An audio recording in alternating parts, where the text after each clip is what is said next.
Assalamualaikum warahmatullahi wabarakatuh.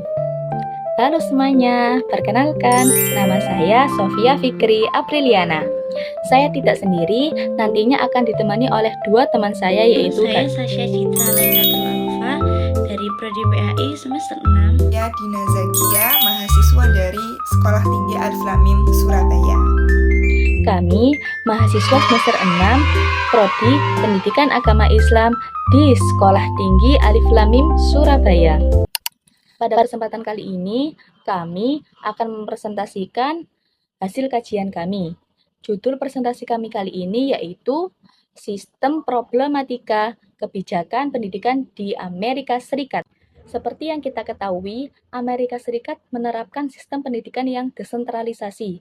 Berbeda dengan sistem Indonesia, sistem ini memberikan fleksibilitas, namun juga menimbulkan beberapa tantangan. Oleh karena itu, video kali ini akan membahas beberapa hal poin, yaitu seperti gambaran sistem dan pembiayaan di Amerika, problematika yang muncul dari sistem tersebut, kebijakan yang diterapkan untuk menjawab tantangan tersebut, dan masih banyak hal lainnya. Selanjutnya akan kita bahas satu persatu dan simak baik-baik ya. Yang pertama, kita akan membahas sistemnya. Berbeda dengan Indonesia yang sentralistik, pendidikan di Amerika Serikat bersifat desentralisasi. Artinya, pemerintah pusat atau federal tidak mengatur detail. Perannya hanya memberi arah umum dan bantuan dana. Kemudian, pemerintah negara bagian memiliki kewenangan mengatur standar pendidikan, kurikulum dasar, dan sertifikasi guru. Setiap negara bagian bisa berbeda aturannya. Selanjutnya, distrik lokal yang mengelola sekolah secara langsung, mulai dari memperkerjakan guru, mengatur jadwal, hingga penggunaan dana. Karena itu, satu kota dengan kota lain bisa mempunyai sistem sekolah yang sangat berbeda. Berikutnya ada pembiayaan pendidikan. Jadi, hal ini pembiayaan pendidikan ini dibahas dari mana uang sekolah di Amerika Serikat berasal dan juga dampaknya. Yang pertama ada sumber dana pendidikan banyak bergantung pada pajak lokal. Beda dengan Indonesia yang APBN-nya dominan, di Amerika Serikat sebagian besar dana sekolah negeri K-12 datang dari property tax atau pajak properti warga di distrik sekolah itu. Jadi distrik yang kaya cenderung memiliki fasilitas dan layanan lebih baik.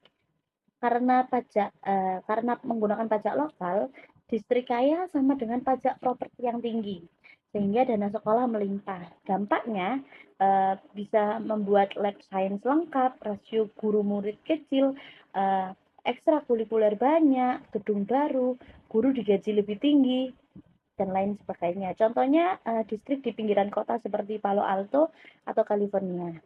Berikutnya ada distrik miskin sering kali kekurangan dana untuk kebutuhan sekolah. Jadi sebagaimana kebalikannya, daerah dengan banyak rumah sewa harga murah atau kawasan industri, pajak propertinya cenderung lebih rendah. Akibatnya, mutu pendidikan antar wilayah menjadi tidak merata. Hal ini disebut funding inequity atau kesenjangan dana yang membuat kualitas lulusan jadi timpang. Berikutnya ada keberagaman siswa. Amerika Serikat itu negara imigran, jadi ruang kelasnya cukup beragam. Sekolah di Amerika Serikat melayani siswa dengan latar belakang etnis dan bahasa yang beragam. Di dalam satu kelas, ada siswa dengan kulit putih, kulit hitam, pribumi, dan juga anak imigran baru. Banyak juga yang tidak menggunakan bahasa Inggris, makanya di sana ada program ELL. ELL itu English Language Learner atau sebuah gerakan untuk membantu mereka yang tidak pandai berbahasa Inggris. Berikutnya ada layanan pendidikan multikultural dan pendidikan inklusif.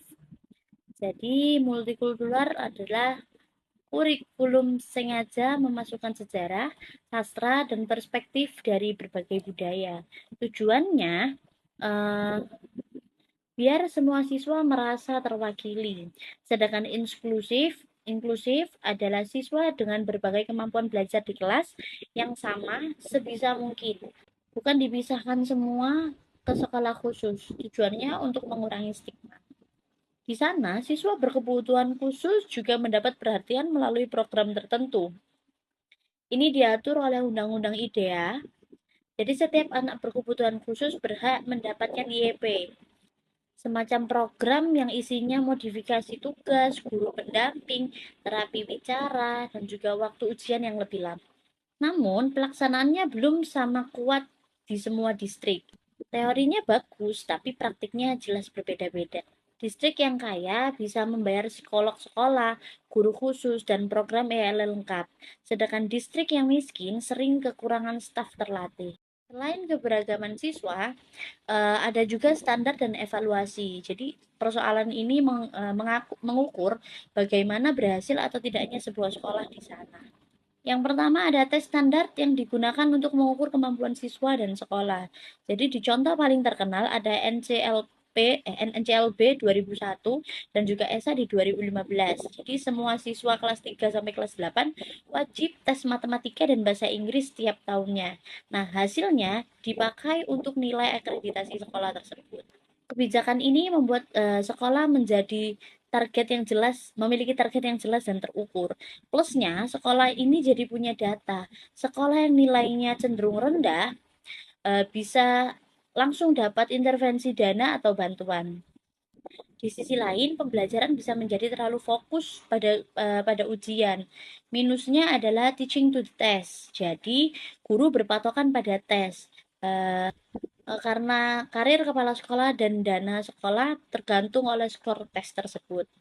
Jadi guru kadang lebih menekankan latihan soal daripada pemahaman yang mendalam. Jadi benang merah dalam 3 slide tersebut yang barusan saya jelaskan adalah sistem Amerika Serikat sangat terdesentralisasi. Jadi uang sama dengan pajak lokal sehingga membuat kesenjangan tiap distrik tersebut. Berikutnya adalah perubahan sosial dan teknologi. Sekarang, mari kita soroti dinamika paling kontemporer di era modern ini, yaitu perubahan sosial dan teknologi. Sistem pendidikan Amerika dituntut untuk terus-menerus menyesuaikan diri dengan perkembangan zaman agar tidak tertinggal. Akselerasi terbesar terjadi ketika pandemi COVID-19 menghantam situasi tersebut, memaksa dan mempercepat adopsi pembelajaran daring atau online secara radikal hampir di seluruh distrik.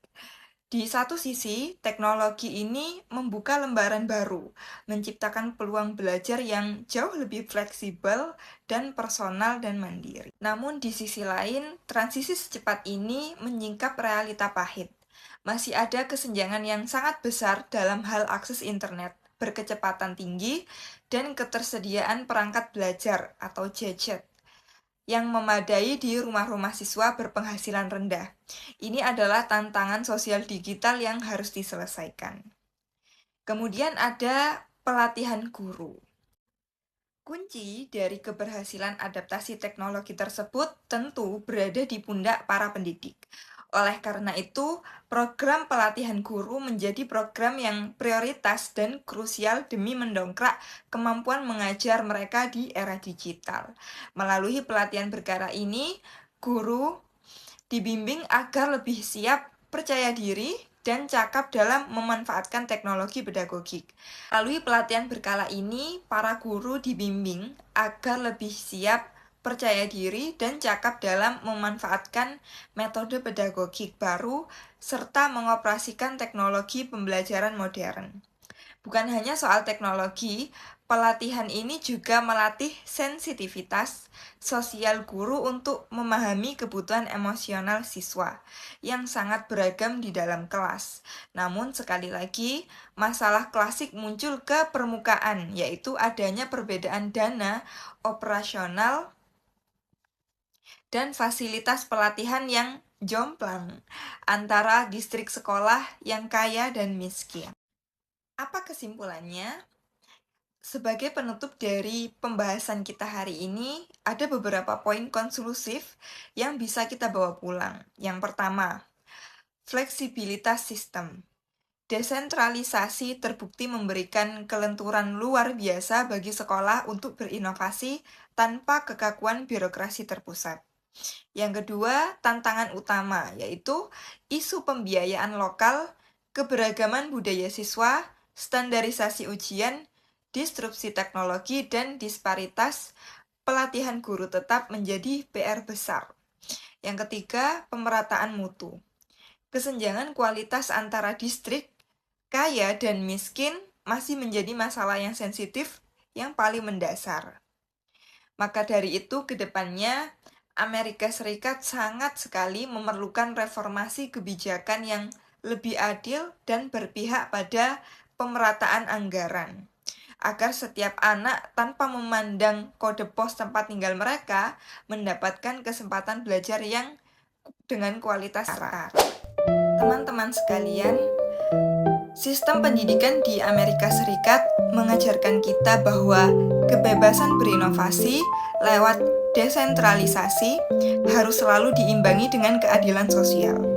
Semoga analis ini memberikan perspektif baru bagi kita semua dalam melihat dinamika dunia pendidikan global. Terima kasih atas perhatian dan waktu yang diberikan. Sekian presentasi dari kami. Jika ada masukan dari teman-teman, kami siap untuk menanggapi. Assalamualaikum warahmatullahi wabarakatuh.